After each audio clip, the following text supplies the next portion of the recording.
इसलिए देवताओं का छिल जाता था पूरा।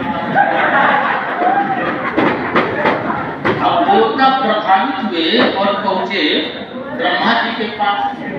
ब्रह्मा जी के पास पहुंचने के बाद उन लोगों ने कहा परेशान ज्यादा थे।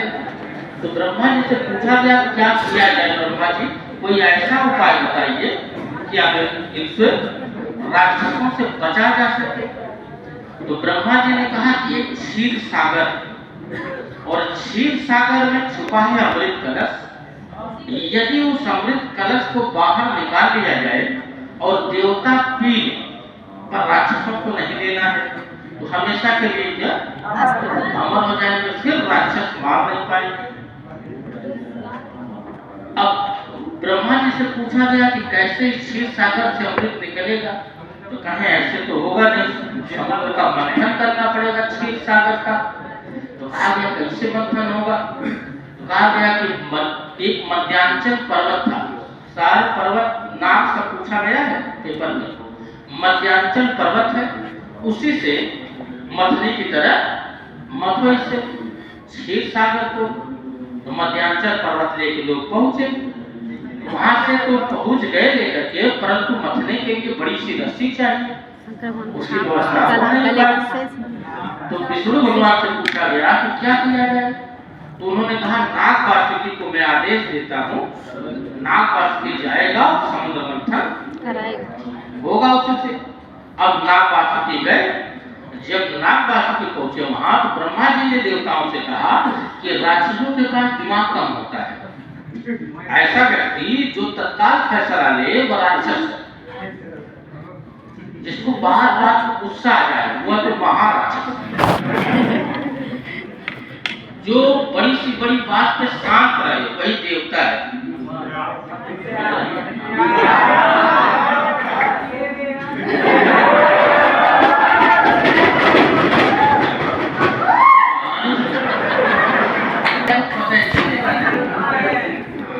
आप नहीं पता कर पाएंगे, जब तक पता चलेगा तब तक सचिव कहाँ से ये ठीक है तो भूल जाएगा।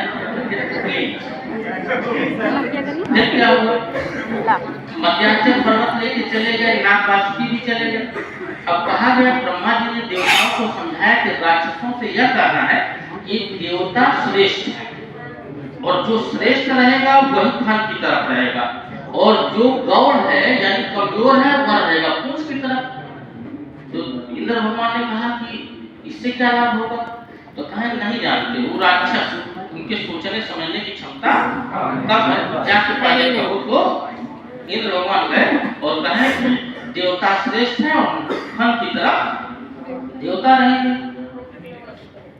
तो राक्षसों ने कहा कि नहीं, श्रेष्ठ हम, तुम कौन हो, तुम पीछे रहोगे पूंछ की तरफ, आगे हमारे। तब इंद्र भगवान ने ब्रह्मा जी से पूछा ऐसा क्यों आपने कराया।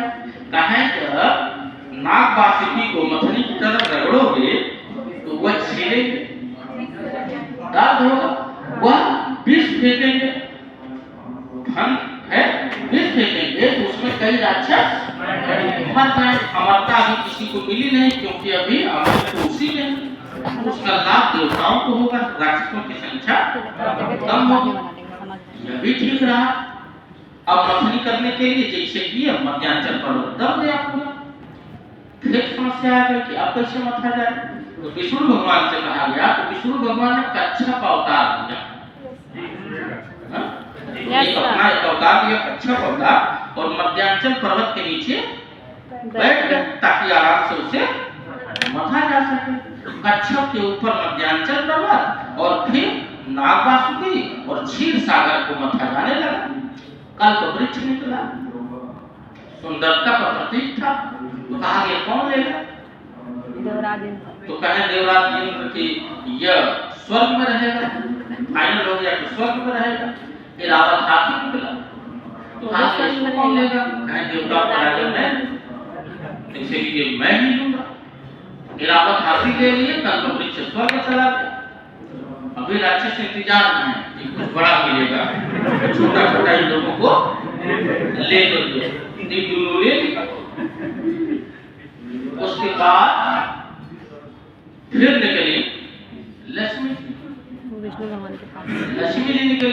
क्षीर सागर समुद्र मंथन। तो कहा गया अब यह किसके पास जाएंगे? विष्णु भगवान ने कहा मेरा पैर बहुत दर्द करता है।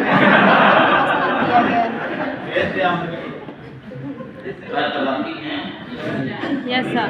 लक्ष्मी जी चली गई विष्णु जी के पास। अब लक्ष्मी जी तो वहां चली गई, तब तक निकला फिर विष।